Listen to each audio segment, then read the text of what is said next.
Mr President, I rise to speak on an issue that will be of great importance to many South Australians as we approach Halloween, and that is the horror housing crisis under Labor. We've seen for years, Mr President, of the housing crisis continuing to get worse and worse and worse under the Malinauskas Labor government, and indeed it is a horror story that is confronting many South Australians. People talk about the Australian dream of being able to get into the housing market, but it has become a nightmare. And the reality is, it's very clear from recent events that the Malinauskas government does not have a plan to get this crisis under control. Just last week, we saw as the centrepiece of their housing election pitch a new plan, a code amendment that waters down the requirement for new developments to have some of those basic amenities like a private bathroom or a private kitchen or a private balcony. Well, it's a really sad indictment on the Malinauskas government that the extent of their vision to get people into the housing market is sacrificing some of these basic amenities. I mean, South Australians shouldn't have to give up private bathrooms and private kitchens just so that they can afford to get a house. The other thing that we saw was the government announcing that they're going to be relaxing the height limits for new developments in the CBD. Now, Mr President, I'm not against the idea of more skyscrapers in the CBD. However, how many of these new builds are going to actually be affordable for ordinary South Australians?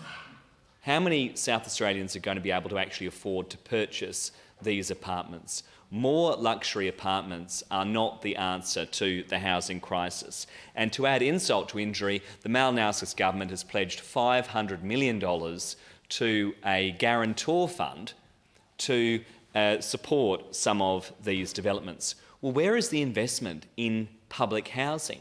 Now, I recognise the Malinauskas government has broken with type in that I think it's the first Labor government in many years not to sell off our public housing stock, and I recognise under the Rann government the huge amount of public housing stock that was sold off, and we're dealing with the ruinous consequences of that now.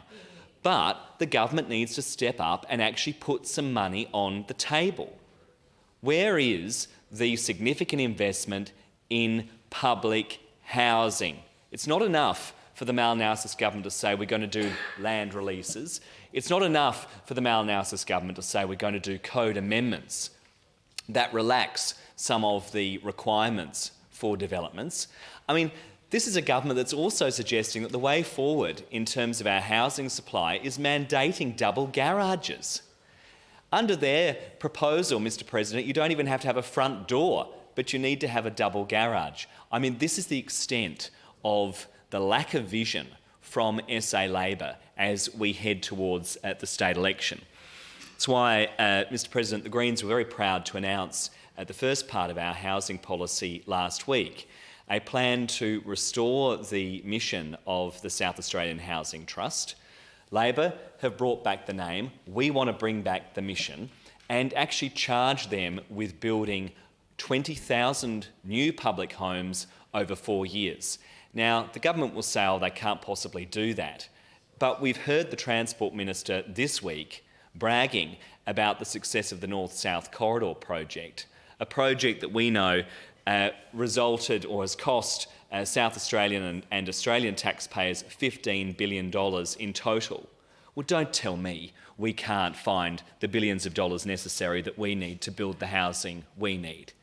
I think it's outrageous that we see so much government funding, so much public money being funnelled in to a project like this when we have people sleeping on the street, desperate for a roof over their head. I mean, this is the epitome of tunnel vision from the Labor Party.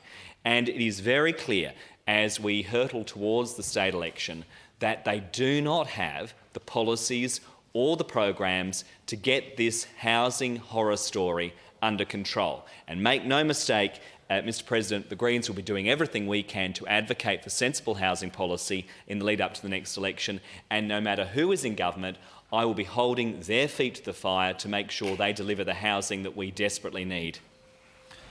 The Honourable Mr.